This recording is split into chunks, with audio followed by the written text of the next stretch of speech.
சுகர்னா எறும்புக்கு ரொம்ப பிடிக்கும்னு நமக்கு நல்லாவே தெரியும். ஆனால் இந்த சிறிய எறும்பு செய்கிற காரியத்தை பாருங்க.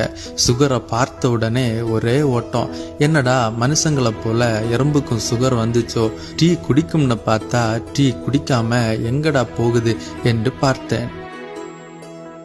அது ஓடி சென்று தன்னுடைய ஃப்ரெண்ட்ஸு கிட்ட, டேய் நமக்கு தேவையான சாப்பாடு வந்திருக்கு, ஸோ எல்லாரும் ஓடி சீக்கிரமா வாங்க வாங்கன்னு கூட்டிட்டு வர அழக பாருங்க.